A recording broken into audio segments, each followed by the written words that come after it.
আরজিকর ইস্যুতে Kolkata police commissioner বিনীত গোয়েলের পদত্যাগ চেয়ে মঙ্গলবার লালবাজার অভিযানে নেমেছেন জুনিয়র ডাক্তাররা, কিন্তু সেই আন্দোলনকে কোনোভাবে প্রতিহত করার চেষ্টা হচ্ছে বলে অভিযোগ উঠেছে পুলিশের বিরুদ্ধে।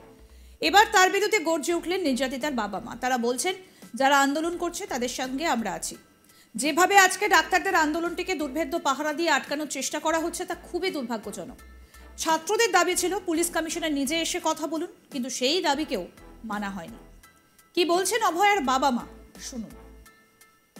একটা কথা প্রথম দিন থেকে বলে আসছি, যারা এই রাস্তায় নেমে আন্দোলন করছে এবং কথা বলছে তাদের সঙ্গে সবসময় আমরা আছি।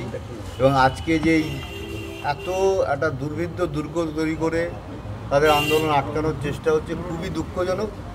কলকাতা সিপি যিনি, তার তো সৎসাহস থাকা উচিত ছিল যে যারা নিরস্ত্রভাবে আন্দোলন করতে এসেছে তাদের সঙ্গে উনি কথা বলতে পারেন, কিন্তু উনি ছাত্রদের যে দাবিটা তুলেছে উনি এসে কথা বলুন, আমাদের যেতে দেবেন না, ঠিক আছে, কিন্তু তাও তো উনি আসছেন না। ছাত্ররা বাধ্য হয়ে বসে রাস্তায় বসেই বিক্ষোভ দেখাচ্ছে, কী করবে?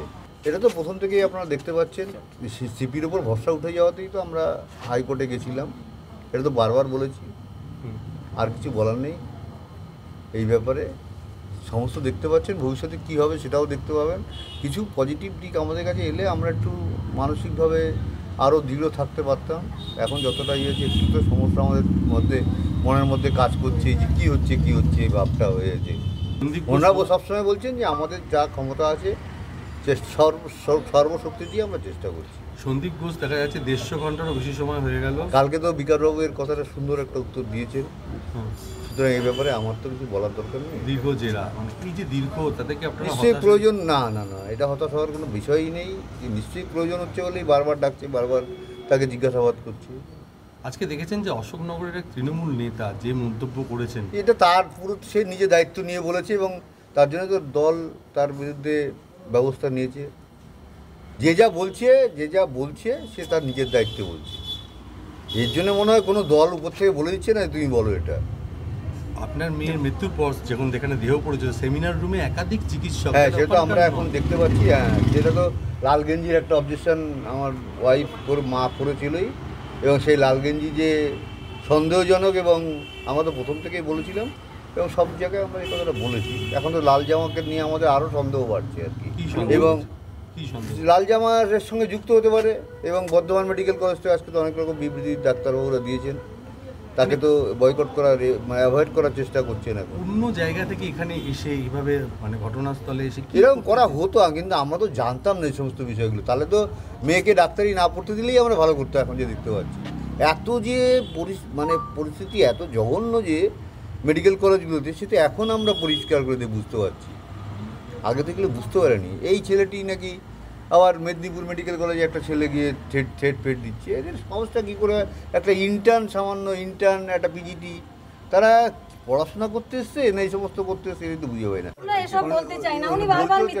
ওরা বারবার মিথ্যা কথা বলছি, তুমি বারবার বলছি এক কথা। ওনারা তো বাধ্য হয়ে বলছেন এখন এই সমস্ত বিভিন্ন জুনিয়র ডাক্তাররা, তারা তো গেছে হাতে কোনো তরোয়াল অস্ত্র কিছুই নেই, তারা ফুল হাতে নিয়ে গেছে। তাদের ওই লোহার ব্যারিকেড দিয়ে আটকানো, এটা তো একটা অমানবিক। কি চাপা দিতে চাচ্ছে সেটা আমরা কি করে ওনারা বলতে পারবেন ভালো। উনি সামনে এসে কথা বলার হয়তো সৎসাহস নেই ওনার, তাই উনি লোহার ব্যারিকেড দিয়ে ওদের আটকাতে চাইছেন।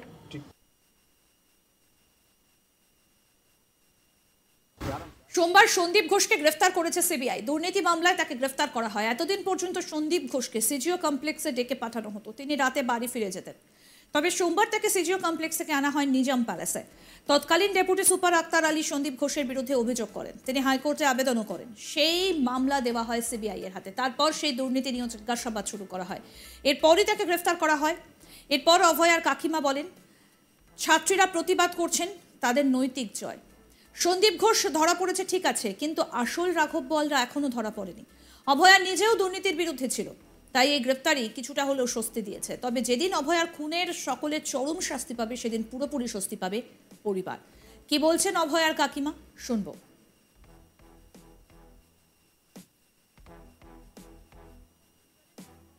এবং আমরা পরিবারে যারা আছি সবার তরফ থেকেই আমি বলছি এই মানে বার্তাটা দিচ্ছি যে যারা যেই ছাত্ররা যেই ডাক্তাররা আজকে আন্দোলন করছে টানা 25 দিন ধরে, এটা তাদের নৈতিক জয়, সাথে আমাদের পরিবারেরও একটা নৈতিক জয়। আমরা মনে করছি যে আমরা বিচার মানে বিচার ঠিক পথে এগোচ্ছে এবং আমরা সুবিচার পাবো। সিবিআই প্রতি আস্থা আছে? হ্যাঁ হ্যাঁ, নিশ্চয়ই আস্থা আছে। মনে হয় কি এবার আরো রাঘব বোয়ালরা ধরা পড়বে? হ্যাঁ, তা তো নিশ্চয়ই, আমরা তো সেই আশাই রাখছি যে রাঘব বোয়াল ধরা পড়বে। অবশ্যই অবশ্যই একজন ধরা পড়েছে, এরপর আরো নাম আসবে, আমরা সেই অপেক্ষাতেই দিন গুনছি।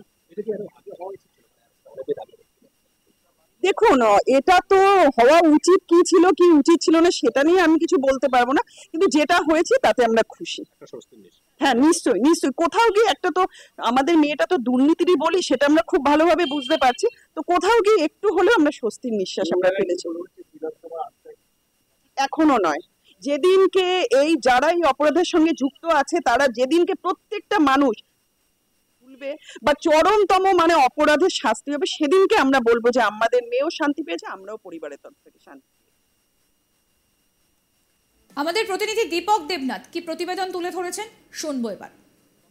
যখন সন্ধ্যাবেলার দিকে এই ডাক্তার সন্দীপ ঘোষ, যিনি আরজি করের প্রাক্তন প্রিন্সিপাল, তাকে যখন অ্যারেস্ট করা হয়েছে, এই অ্যারেস্টের খবর যখনই ছড়িয়ে পড়ে তখনই কিন্তু আমরা দেখলাম যে, কারণ সংবাদ মাধ্যমের কর্মীরা তারাও সেই নির্যাতিতার বাড়ির সামনে এসে হাজির হয়েছেন এবং উৎসুক মানুষের ভিড় আমরা দেখতে পেয়েছিলেন। এবং যারা উপস্থিত হয়েছিলেন, যারা এক উকি মারতে গিয়েছিলেন, উকি মেরে দেখতে গিয়েছিলেন, সেই তাদের কাছে যখন প্রশ্ন করা হয়েছিল যে এখন কি চাইছেন, তো বললো যে আপাতত তাকে অ্যারেস্ট করা হয়েছে, তাকে গ্রেপ্তার করা হয়েছে, এটা একটা স্বস্তির নিঃশ্বাস।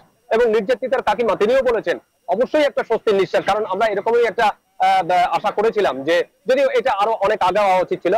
এবং তবে এক্ষুনি শান্তি ফিরেছে বা আমরা শান্তিতে আছি এইটা বলা যাবে না, কারণ যতক্ষণ না পর্যন্ত এই ঘটনায় সব যে অভিযুক্ত, যাদের বিরুদ্ধে অভিযোগে উঠেছে এবং মেইন যে কালপ্রিট যারা আছে, মূল মাথা, তাদেরকে যতক্ষণ পর্যন্ত গ্রেপ্তার না করা হচ্ছে, তাদেরকে যতক্ষণ পর্যন্ত না হচ্ছে বা চূড়ান্ত শাস্তি না হচ্ছে, ততক্ষণ পর্যন্ত নির্যাতিতার আত্মা যতটা শান্তি পাবে, তারাও ঠিক সেইভাবে শান্তি পাবে না। তবে অবশ্যই একটা স্বস্তির নিঃশ্বাস, যেহেতু গতকালকে আমরা দেখলাম সন্ধ্যাবেলা যে সন্দীপ ঘোষকে অ্যারেস্ট করা হয়েছে। কিন্তু তারা এটাও বলেছেন যে সন্দীপ ঘোষের যেই মানে ইস্যুতে অ্যারেস্ট করা হচ্ছে সেটা হচ্ছে আর্থিক দুর্নীতির মামলায়, কিন্তু অভয় কাণ্ড অর্থাৎ এই নির্যাতিতাকে যে ধর্ষণ করে খুন যেই অভিযোগটা উঠছে, সেই অভিযোগের পরিপ্রেক্ষিতে কিন্তু তাকে অ্যারেস্ট করা হয়নি বা গ্রেপ্তার করা হয়নি। কিন্তু তবুও তার বিরুদ্ধে যে দুর্নীতির অভিযোগ উঠেছিল, সেই অভিযোগে যখন গ্রেপ্তার করা হয়েছে কিছুটা স্বস্তির নিঃশ্বাস। এবং স্থানীয় বাসিন্দারা যারা জড়ো হয়েছিলেন তারাও কিন্তু বলছেন যে এটাই চেয়েছিলাম, এবং অনেকেই বলছেন যে এই যে সন্দীপ ঘোষ, তার কঠোরতম শাস্তি, কেউ কেউ আবার করেছেন, যদিও সবটাই কিন্তু আইন অনুযায়ী তার হবে। এবং সিবিআই তাকে তদন্ত করছে, সিবিআই তাদের অ্যারেস্ট করেছে, এবং সিবিআই যেটা ভালো বুঝবেন বা আইন অনুযায়ী তার যেটা শাস্তি সেটাই হবে। কিন্তু প্রত্যেকেই চাইছেন দোষীদের কড়া শাস্তি, অর্থাৎ চূড়ান্ত শাস্তি।